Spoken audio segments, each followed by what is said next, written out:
Ole hyvä. Joo, kiitos. Kiitos Niko. Toimii tästä. Joo, hyvää iltapäivää kaikille. Meikäläisen nimi on Eetu Holsten ja työskentelen tuolla Dimec Oy-nimisessä firmassa ja vedän meidän 3D-tulostukseen keskittyvää yritysekosysteemiä ja tarkoitus vähän alustaa, että mitä me ajatellaan ekosysteemiajattelulla. Termi on tullutkin monta kertaa tänään esille ja on ollut hieno nähdä, kuinka aktiivista täällä Pohjanmaan ja Etelä-Pohjanmaan alueella se yritysyhteistyö on ja kovasti sitä myös yritetään viedä eteenpäin. Mä ehkä vähän silleen yleisemmällä tasolla sitä ajatusta lähestyn. Ja sitten tarkoitus käydä muutamia ihan käytännön esimerkkejä, että missä voi 3D-tulostusta hyödyntää ja missä sitä on hyödynnetty jo suomalaisissa yrityksissä. No joo, tuossa ne tulikin ne pointit läpi. Mutta tosiaan tuosta yhteistyön merkityksestä aloitan. Niin kuin sanoin, niin työskentelen Dimec Oy:ssä ja meidät omistaa 66 teknologialan yritystä ja tutkimuslaitosta, jotka toimii Suomessa. Ja yritys on perustettu 2008 ja tarve sille on tullut, että tarvitaan valmistavan teollisuuden kenttään tämmöinen toimija, joka on puolueeton ja pystyy auttamaan yrityksiä tekemään enemmän yhteistyötä ja sillä tavalla vauhdittamaan sitä omaa kehitystä, koska meidän ei kannata Suomessa todellakaan kilpailla toisiamme vastaan, vaan lisätä sitä yhteistyötä ja sitä kautta saada nopeampaa kehitystä, tehdään yhdessä, jaetaan resursseja ja pystytään kilpailla kansainvälisesti taas muita firmoja vastaan. Meitä on 27 työntekijää tällä hetkellä, vedetään 5 eri ekosysteemiä, joista toi FAME eli Finnish Additive Manufacturing Ecosystem on se, jota itse vedän. Sitten tuossa on muutamia muita lukuja, mutta käyn noita läpi sitten myöhemmin. Tosiaan niin kuin sanoin, niin Dimec maksaa meikäläisen palkan ja nämä ekosysteemit on sitten enemmän tämmöisiä projektinimikkeitä meille tai projekteja, joita me vedetään. Ja siellä on aina jokaisessa ekosysteemissä yrityksistä koostuva johtoryhmä, jotka ohjaa se ekosysteemin tekemistä. Eli puhutaan todellakin teollisuusvetosista ekosysteemeistä. Mutta jos lyhyesti käy läpi, niin meillä on Make in Finland-ekosysteemi, joka keskittyy tämmöiseen yleisesti valmistavan teollisuuden digitalisaation, vihreän siirtymän avustamiseen. Ja siellä pyritään tehostamaan yhdessä noita valmistusprosesseja riippumatta teknologiasta. Sitten meillä on tämä 3D-tulostusekosysteemi. Sitten on VAMOS, eli keskittyy tuohon autonomisen liikenteen ja sen osaamiskeskittymän kasvattamiseen Suomessa. He oli esimerkiksi 2 viikkoa sitten Los Angelesissa esittelemässä Los Angelesin kaupungille suomalaista osaamista, että suomalaiset firmat yhdessä voisivat tarjota sinne ratkaisun, kun he on rakentamassa nyt julkista liikennettä, kun sinne on tulossa olympialaiset, Fudix MM-kisoja, muita isoja tapahtumia, niin he oli viemässä suomalaista osaamista sinne. Sitten on Softa-ekosysteemi, joka keskittyy siihen, että softan kehitys, ohjelmistojen kehitys pystyttäisiin pitämään Suomessa, säilyttämään se kilpailukyky Suomessa nykyisillä tavoilla kehittää softaa, koska työvoima on suht kallista. Me ei kannata palkata huonetta täyteen koodareita, vaan pitää olla ennemmin ne nykyaikaiset työkalut tehdä sitä ja sillä tavalla varmistaa se, että me pystytään pitämään se toiminta täällä Suomessa. Ja uusimpana on sitten metaverseen keskittyvä ekosysteemi, pyrkii tuomaan metaversiteknologiaa lähemmäs yrityksiä, mihin sitä voi teollisuudessa hyödyntää. Tuossa olikin toisen hankkeen puitteissa esitys, tai näytettiin, että miten voidaan hyödyntää esimerkiksi työvoiman perehdytyksessä, niin tämmöisiä asioita tuoda sitten lähemmäs teollisuuskenttää. Mutta mistä tämä FAME on saanut sitten lähtönsä, niin 20 oli vuosi, kun joukko yrityksiä tunnisti, että 3D-tulostusta voitaisiin hyödyntää paljon enemmän Osa hyödynsi, osa ei, ja miettii, että miksi kaikkea hyödynnä, vaikka olisi ihan selkeitä käyttökohteita monissa yrityksissä. Ja tunnistettiin, että ymmärrystä, tietoa ei ole tarpeeksi, että uskallettaisiin lähteä hyödyntämään, mikä on ihan ymmärrettävää. No, tämmöinen on vähän turhan iso ongelma ratkaistavaksi kansallisella tasolla 1 tai 2 yrityksen voimin. Niin yritykset sitten otti Dimekkiin yhteyttä, että hei, kerätään porukka yhteen ja lähdetään viemään tätä alaa eteenpäin, koska maailmanlaajuisestikin teknologia on kuitenkin suht uusi ja meillä on täysin mahdollisuus vielä Suomena saavuttaa johtava asema maailmanlaajuisesti. Perustettiin ekosysteemi silloin 11 yrityksen voimia, tällä hetkellä meitä on semmoinen vähän reilu 60. Ja FAMEn ekosysteemin visiona on kestävän 3D-tulostuksen tuominen suomalaisen valmistavan teollisuuden kenttään, eli kestävä 3D-tulostus Suomen kilpailuetuna. Meillä on vihreätä energiaa tarjolla, meillä on kestävät työolot, hyvä työterveys, työturvallisuus, hallinnollisesti ollaan kestävällä pohjalla, eli nämä kaikki 3 pilaria kestävyydestä täyttyy noin lähtökohtaisesti, niin me pystytään siitä luomaan kilpailuetua meille ja sitä kohti me pyritään ajamaan sitten teollisuutta ja missä sitä voi hyödyntää teknologiaa, jotta sinne päästään. Niin kuin sanoin, niin meitä on tällä hetkellä semmoinen vähän reilu 60 tässä 3D-tulostusekosysteemissä. Siinä näkyy nuo firmat. Ja miten me ajatellaan asiaa, niin on, että tuolla alhaalla, jos katsotaan nuo hyödyntävät yritykset, ne on yrityksiä, jotka hyödyntää jo tai etsii käyttökohteita, missä he voisivat hyödyntää tulosteita heidän omissa lopputuotteissa, jotta he voivat tehdä parempia, kilpailukykyisempiä tuotteita omille asiakkaille tai hyödyntää tulosteita omassa tuotannossa, jotta he saavat tehostettua tuotantoa, parannettua työergonomiaa työntekijöillä. Siellä on monia eri syitä. Mutta tuolta tulee ne haasteet ja ongelmat, mitä kohdataan, kun halutaan ottaa teknologiaa käyttöön. Sitten meillä on tuolla ylhäällä niin sanottu expert, tämmöinen verkosto, joka sitten pystyy vastaamaan noiden alhaalla olevien hyödyntävien yrityksien tarpeisiin. Ja tästä tulee se ekosysteemiajattelu myös, että tuolla alhaalla on hyödyntävät yritykset, jotka jakaa keskenään ongelmia. Jotkut on ehkä ratkaissut jotain, jotkut on täysin uusia. Sitten meillä on ne eksperttiyritykset, jotka omalla eksperttiosaamisella pystyy tarjoamaan jeesiä vastauksia noille hyödyntäville yrityksille. Ja koska tutkimus, kehitys, työvoima tulevaisuudessa on tärkeä osa, että tämä koko homma toimii jatkossakin, niin sen takia myös tutkimuslaitoksia on tärkeää tuoda mukaan ja saada sitä teollisuuden tutkimuslaitosten vuoropuhelua tiiviimmäksi, jotta tutkimuslaitokset on myös kykeneviä ja osaavat tehdä tutkimusta, mitä teollisuus tarvitsee. Tämä on se perusajatus. No sitten jos mennään siihen ekosysteemiajatteluun, tuossa vähän sivusinkin sitä, että varmaan, en tiedä oletteko jossain nähnyt, mutta 1+1 voi olla enemmän kuin 2. Se on se ekosysteemiajattelun pohja. Mutta kun puhutaan ekosysteemistä, niin mitä itse tarkoitan sillä, niin meillä on joukko yrityksiä tai alan toimijoita, jotka näkee sen yhdessä tekemisen hyödyn, näkee, että on sama haaste. Me tarvitaan se kriittinen massa sen ongelman ympärille. Ja siitä yleensä muodostuu se, että meillä on se joku yhteen tuova voima tai motivaatio. Eli meillä pitää olla joku yhteinen haaste, ongelma, yhteinen visio, päämäärä tai tavoite, osaamisen tai resurssien puute, mutta että me jaetaan se sama ajatusmaailma sen suhteen, että mikä se yhteen tuova voima on.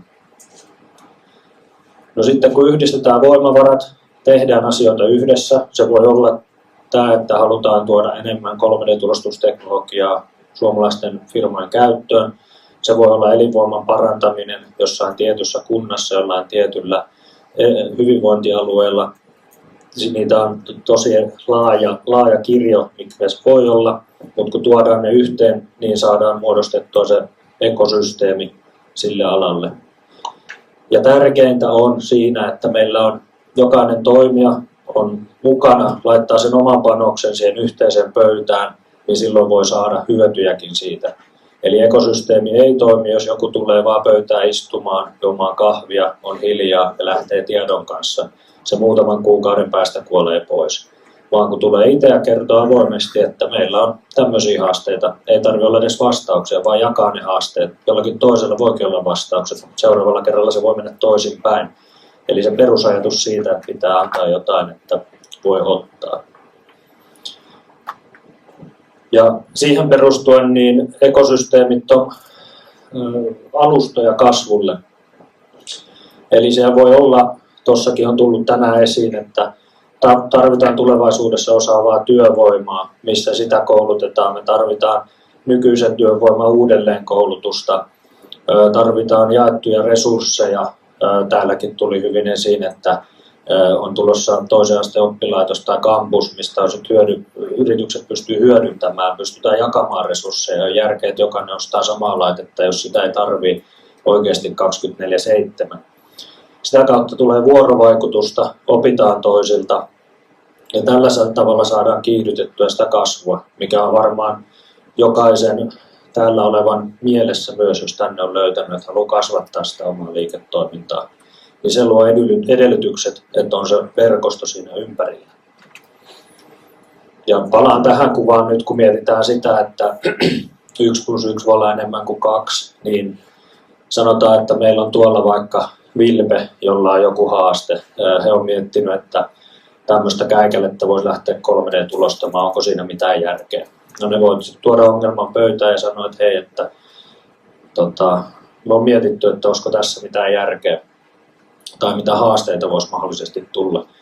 No siellä voi olla sitten, tai onkin useampi muu yritys paikalla, jotka pystyy heti kertomaan, että no, me on tehty samansuuntaista, oli järkeä. Toinen voi sanoa, että me kohdattiin näitä haasteita.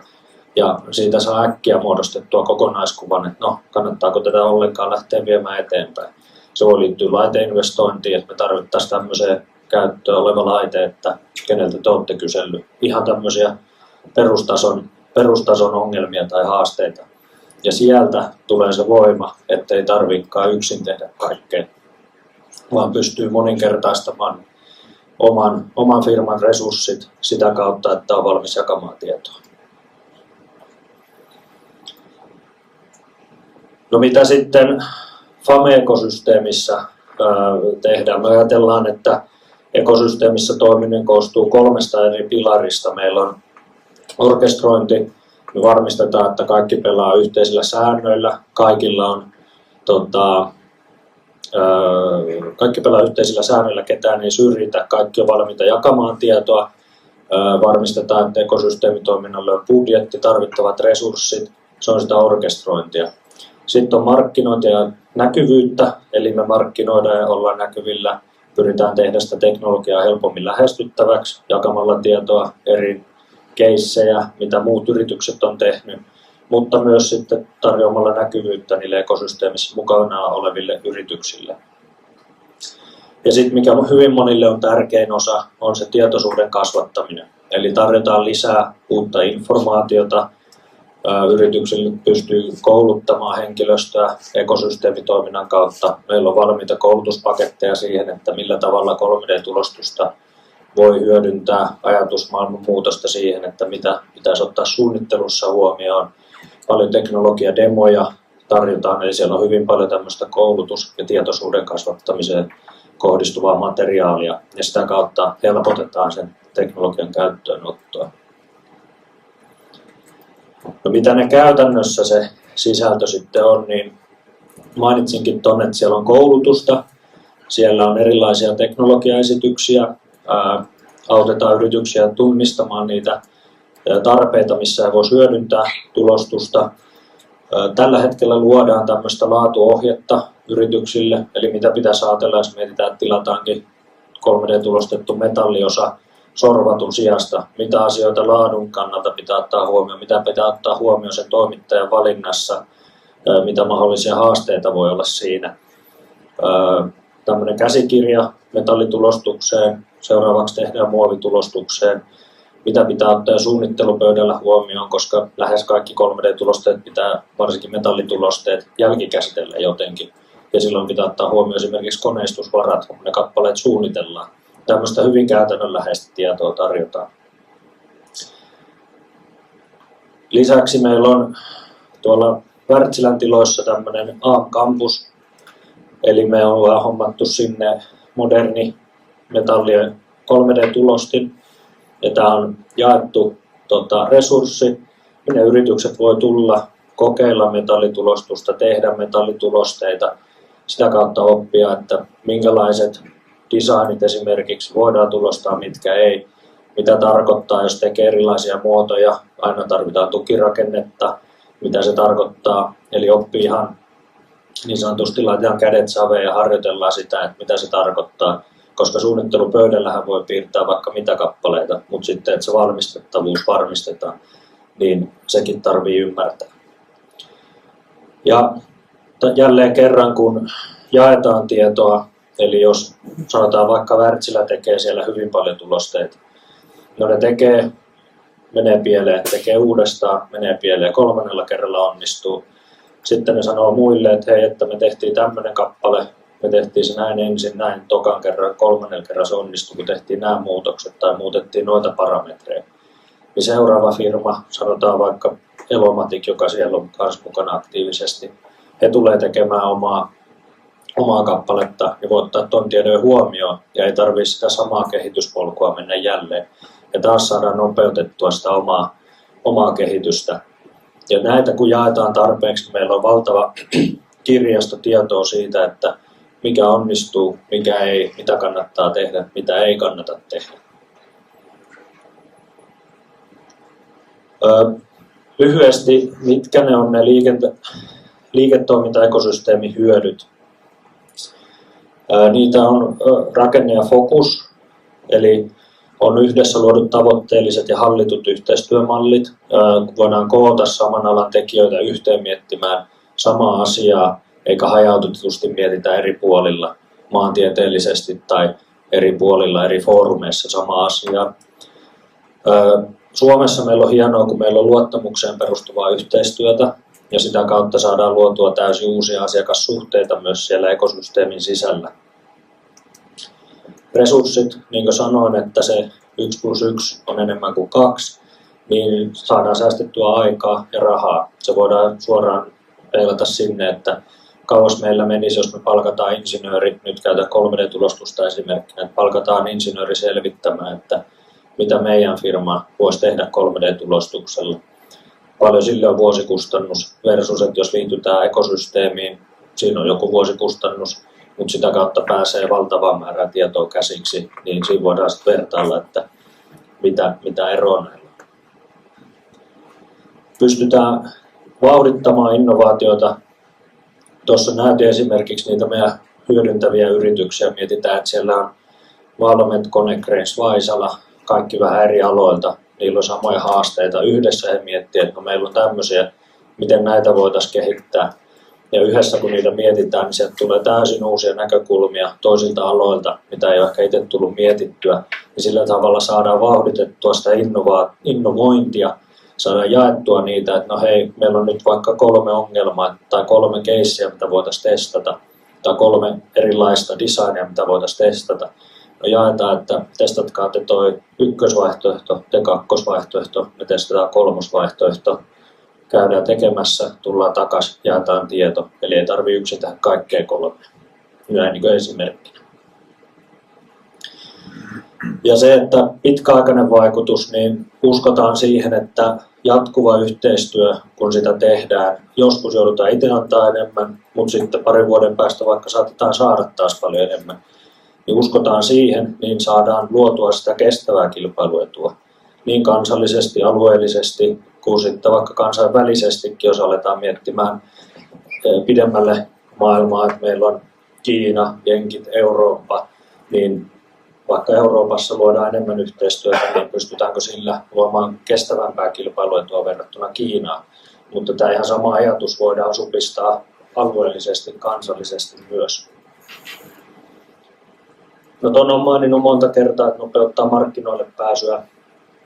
Saavutetaan laajempi näkyvyys, eli voidaan tehostaa sitä omaa markkinointia verkostojen kautta, ekosysteemin kautta, ja sieltä voidaan itse asiassa löytää ihan uusia markkina-alueita niille omille tuotteille. Ja yhteiset oppimismahdollisuudet. Tuossa meilläkin Famessa niin me on laitettu eri firmojen ekspertit tekemään ne koulutuspaketit. Siellä on Wärtsilä tehnyt, Kone tehnyt, Valme tehnyt, tietyistä alueista oppimismateriaalia, mitä sitten kaikki muut pystyy hyödyntämään. Ja sillä tavalla pystytään kouluttamaan työvoimaa yhä paremmaksi. Mutta siinä oli se ekosysteemiajattelun taustaa. Mutta jos mennään nyt sitten 3D-tulostukseen itsessään, niin jos joku teille on joskus sanonut, että 3D-tulostus tulee korvaamaan kaikki valmistusteknologiat tulevaisuudessa, niin se on ihan täyttä pötyä. Se ei ole totta. Se on yksi valmistusmenetelmä muiden joukossa oikein hyödynnettynä. Se on todella kilpailukykyinen valmistusteknologia. Sitä ei hyödynnetä oikein, niin se on hirveän kallista ja hidasta. Eli ihan sama kuin missä tahansa muussakin valmistusteknologiassa. Mutta miksi 3D-tulostusta pitäisi sitten hyödyntää? Kun sitä hyödynnetään oikealla ja tehokkaalla tavalla, niin voidaan kehittää. Tämä on valtava kehitysmahdollisuus omalle bisnekselle. Tässä on käyttänyt esimerkkiä, että niin kuin sanoin, että kuution tulostaminen ei ole tehokasta, vaan sille pitää keksiä jotain järkevämpää käyttöä. 3D-tulostus mahdollistaa täysin uuden tavan kehittää yrityksen prosesseja. Jos mietitään, että teillä on vaikka aikaisemmin ollut yksi tuote, millä olette lähtenyt testaamaan markkinaa, koska olette luonut sille vaikka ruuskupallumuotit tai miten tahansa olette tehnyt se hitsauskokoonpanolla. Mutta nyt jos mietitään, että pystytään helposti tekemään lähes täysin samalla kustannuksella vaikka 4 eri konfiguraatiota jostain osasta tai tuotteesta tulostamalla. Niillä voidaan lähteä testaamaan markkinaa ja katsotaan, että no, tämä vaikka nyt konfiguraatio 4, tämä onkin kaikista paras, että tätä asiakkaat kysyy. Ja oletaan nyt, että se on muoviosa, niin sitten voidaan investoida ruiskupallumuotteihin, koska sitten kun lähdetään tekemään isoja sarjoja, niin siinä välttämättä tulostus ei ole enää kilpailukykyinen teknologia. Mutta voidaan se tuotannon ramp-up-vaihe tehdä tulostamalla ja sitten ne isot sarjat ruiskuvalulla. Ja edelleen voidaan tarjota asiakkaalle ne kaikki muutkin konfiguraatiot, jos siellä on joku asiakas, joka niitä haluaa käyttää. Mutta tässä on muutamia esimerkkejä, että niin kuin sanoin, niin tuotannon työkaluja voidaan tuottaa firman sisällä. Sieltä voidaan saada nopeita vasta-aikoja, että vaikka tulee uusi tuote tuotantolinjalle, sinne tarvitaan uusia kustomoituja työkaluja, niin tuommoiset pöytätulostimet on oikein oivia työkaluja siihen tuottamaan näitä työkaluja. Voidaan parantaa osan olemassa olevan tuotteen tehokkuutta sillä, että suunnitellaankin jotain täysin uutta sinne.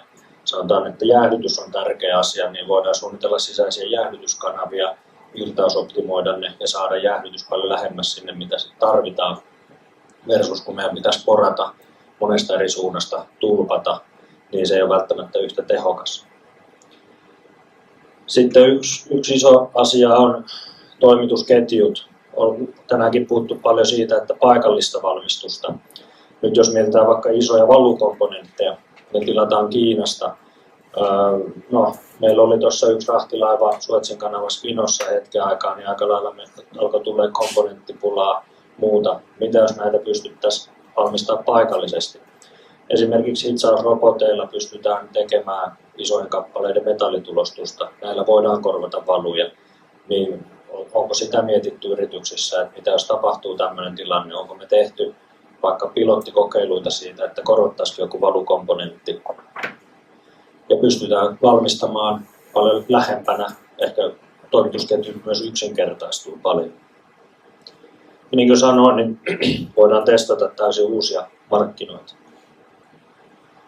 Ja niin sanoinkin aikaisemminkin, että me ollaan edelleen Suomessa, voidaan olla täysin siellä maailman terävimmässä kärjessä, eli ei olla jääty millään tavalla jälkeen. Toki jos verrataan konekantaa, Saksassa on paljon isompi konekanta, meidän ei kannata lähteä kilpailemaan tulostusmassoissa, mutta jos mietitään, että suunnitellaan, tulostetaan ja valmistetaan vaativia komponentteja, ja sillä tavalla saadaan kilpailuetua, ja niissä me voidaan edelleen olla maailman kärkeä.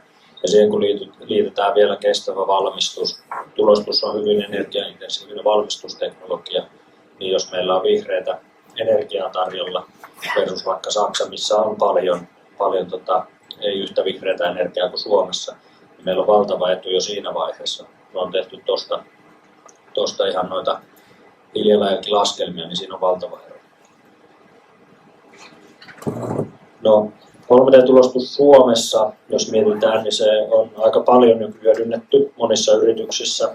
Yhä enemmän firmat laittaa efforttia siihen, että laitetaan sisäisiä hankkeita käyntiin, pieniä projekteja siitä, missä aletaan selvittämään, että missä niissä omissa yrityksissä voisi olla ne kaikista parhaat käyttökohteet. Myös tuommoiset isommat OEM-yritykset investoi yhä enemmän, käynnistää isompia projekteja, tekee isompia laiteinvestointeja. Ja jos mietitään Suomeen muutamia yrityksiä, jotka on hyvin pitkällä teknologian hyödyntämisessä, no Wärtsilä, EOS, joka on kehittänyt metallitulostusteknologia Minifactory Seinäjoella, tekee ihan huippulaitteita. Deutsche Bahn Saksassa esimerkiksi käyttää tosi paljon heidän laitteita varaosatuotannossa. Etteplan suunnittelupuolella, Delva-Amexi, Materflow, 3D Formtech valmistuspuolella. Meillä on Suomessa tosi vahva alihankintaketju 3D-tulosteille, eli nämä Delva-Amexi, Materflow ja 3D Formtech on kaikki 3D-tulostuspalvelun tarjoajia, ja heillä on omat eksperttiosaamisalueet. Esimerkiksi Delvalla on tulosti, jolla voi tulostaa puhdasta kuparia, vastaavia tulostimia Euroopassa on 4 muuta, eli siinäkin mielessä meillä on ihan huipputeknologiaa käytössä Suomessa ja osaamista. Mutta silti sitä teknologiaa ei hyödynnetä niin paljon kuin voisi. Vaikka on potentiaalia, mutta miksi näin? Niin monilla yrityksillä on hankala tunnistaa niitä käyttökohteita, missä olisi järkevää hyödyntää. Monesti kuulee, että 3D-tulostus ei ratkaise sitä nykyistä ongelmaa. Se nykyinen ongelma voi olla jonkun tuotteen tehokkuuden kanssa, se voi olla tuotannon tehokkuuden lisääminen tai näin, niin sitten ei löydetä sitä resurssia, että mietittäisiin, että no mitä se voisi mahdollistaa 5 vuoden tai 10 vuoden päästä. Keskitytään siihen nykyhetkeen. Ja se voi toki olla näin, ja monessa tilanteessa, kun on aikaa rajallista, resurssit on rajallista, niin voi olla haastavaa oikeuttaa sitä investointia, mutta mä haastan kaikkia miettiä, että missä teknologia-avulla voi olla 5 vuoden päästä. Ja hyvin usein kuulee sen, että meillä ei ole noita monimutkaisia osia, koska hyvin monesti kuulee esimerkkejä siitä, että näitä 3D-tulostusta hyödynnetään paljon avaruusraketeissa ja muissa vastaavissa tuommoisissa high-end ratkaisuissa, ja siellä se on varsin hyvä teknologia, niin referoidaan monesti siihen, että ei meillä ole monimutkaisia osia, että se ei ole meille.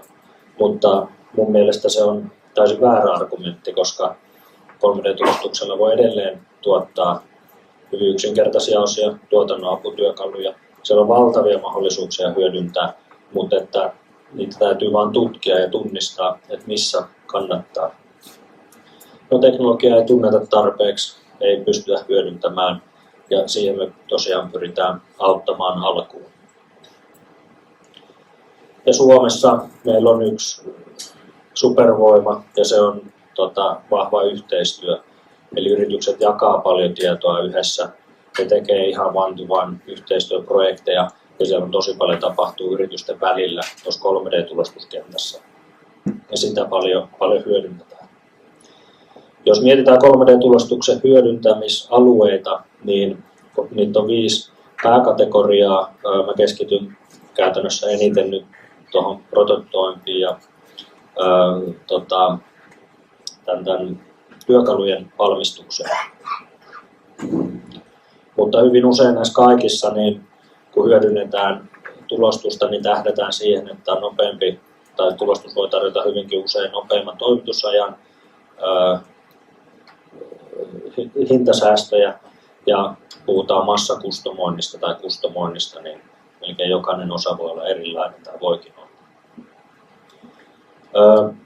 Muutama esimerkki esimerkiksi Ponsselta, ihan tämmöisiä tuotannon työkaluja.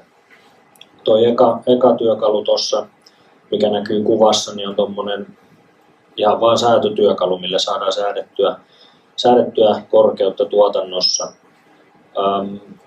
He suunnitteli uudestaan tulosta, se on ergonomisempi käyttää, se on noin 8,5 € per kappale. Tekevät keltaisesta, että erottuu paremmin. Ja tämä toive tuli sieltä tuotannon työntekijöiltä lattialta, että hei, nykyinen työkalu on huono, epämukava käyttää, voitteko miettiä jotain uutta. Se tehtiin tonnin pöytätulostimella. Toinen on tuommoinen asennustyökalu, mikä aikaisemmin on tehty parista osasta hitsaamalla. Ja toi 3D-tulostus mahdollisti sen, että voidaan käyttää parempaa muotoa sen kokoonpanon tekemiseksi. Materiaali on hieman joustavaa. Se on noin 20 € per kappale tulostamalla ja sekin on tehty tonnin tulostimella. Eli ihan yksinkertaisia osia. Näitä löytyy varmasti ihan jokaisesta. Vastaavia osia löytyy jokaisesta tuotantolaitoksesta. Tämä on yksi mun mielestä ihan lemparikeissi Wärtsilältä. Eli tuossa alhaalla näkyy heidän vanha ratkaisu. Eli teräsosa paino 3 kiloa ja se suojaa vaan heidän kokoonpanossa männän reikiä, että sinne ei mene pölyä. No ne miettii, että tarviiko se oikeasti olla teräksestä, minkä takia se on tehty teräksestä. Se on aikaisemmin tehty, koska se nyt on sisäisesti helppo hitsata kasaan tuommoinen rakenne. Vaihto 3D-tulostukseen, paino tippui 300 grammaa, ne nostetaan aika ylös. Se helpottuu tuotannossa ja hintakin tippuu 155 € 20 € per kappale. Ja sitten he on saavuttanut 20 tonnia säästöjä sillä. Eli hyvin yksinkertaisia osia, ei ole mitään monimutkaista. Lilpakalta esimerkki, eli hydraulipuristimen oven kahvan nappi vaihdettiin teräksestä polymeeriosaan. Kustannukset tippu 10%, se ei ole iso säästö tuossa, mutta mikä oli isoin säästö, niin on se, että vapautetaan koneistuskeskuksilta aikaa tekemään tuottavampaa, arvokkaampaa työtä kuin tehdä noita oven lukon vastakappaleita. Yksi tosi hyvä keissi Toivolan metallin tuotannosta. Heillä oli aikaisemmin tämmöinen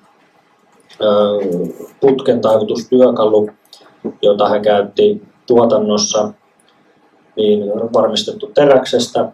Nyt he pystyvät sen tulostamaan sisäisesti ja sen sijasta, että ne maksaa siitä pienten sarjojen premium-työkalusta paljon, ne pystyy tulostamaan sen itse. 90% on pystynyt säästämään työkalukustannuksissa, liittaimissa pystyy säästämään ja pystyy reagoimaan asiakastarpeisiin paljon paremmin. Jos tulee jotain spesiaalipyyntöjä, niin he pystyvät myös tuottamaan työkaluja tulostamalla in-house. Asiakas pystyy vastaamaan asiakastarpeeseen paljon ketterämmin. Mä hyppään tämän yli, alkaa aika loppumaan, pahoittelen. Vilpe esimerkiksi on tehnyt ihan tämmöisen ruiskupuristustyökalun. He on lisännyt sinne sisäisiä jäähdytyskanavia, pystyvät nopeuttamaan omaa tuotantoa sillä, että jäähdytys saadaan kohdennettua sinne, missä se tarvitsee olla ruiskuvaluprosessissa. Ja kun on optimoitu design, niin saadaan 40% nopeammaksi tuotantoa.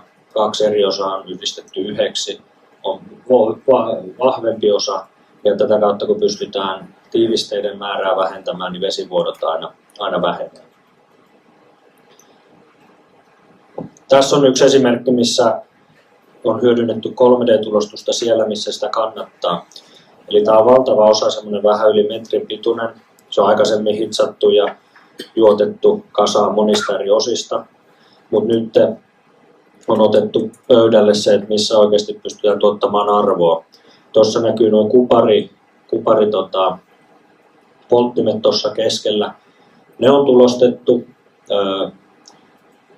tulostettu ja tuonne sisälle on pystytty suunnittelemaan erilaiset virtauskanavat.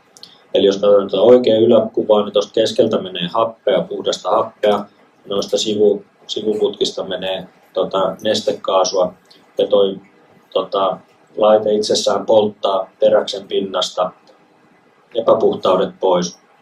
Se menee valtava määrä happea ja nestekaasua, niin saadaan sekoitettua oikeassa suhteessa optimaalisella tavalla, että se palamisprosessi saadaan myös optimoitua. Ja tässä on hyödynnetty tulostusta, hitsausta ja tulosteiden hitsausta yhteen. Ja sitten vielä se, että toi polttimet kuluu tuosta päältä. Kun ne kuluu, pystytään koneistamaan se kulunut osa pois ja tulostamaan siihen päälle se toiminnallisuus takaisin. Eli koko osaa ei tarvitse heittää pois, vaan pystytään hyödyntämään ja vaan tulostamaan se kulunut osa pois. Hypin vähän yli. Olen ottanut vähän turhan monta esimerkkiä tähän, mutta ehkä tämmöinen yksi elävä esimerkki siitä, että miten on pystytty kasvattamaan liiketoimintaa tulostuksen avulla, niin on Nordic Drones on tuossa Jyväskylän vieressä oleva, Muuramessa oleva firma, joka on pystynyt skaalaamaan liiketoimintansa 3D-tulostuksen avulla. Eli he on tulostanut noita drone-runkoja ja he on lähtenyt tulostamaan, kasannut droneen, toimittanut asiakkaalle, saanut siellä feedbackin, mikä toimi, mikä ei. Ja se on seuraavaan tuotekehitysversioon tai tuotantoversioon on otettu käyttöön ne parannukset. Ja tällä tavalla he on saanut vauhditettua sitä omaa kehitystä valtavasti ja sitä kautta skaalattua sen oman liiketoiminnan todella hyvin ylös. Ja he on itse sanonut, että koko firmaa ei olisi ilman 3D-tulostusta, koska he on pystynyt ottamaan ja vauhdittaa sitä omaa kehitystä huomattavasti.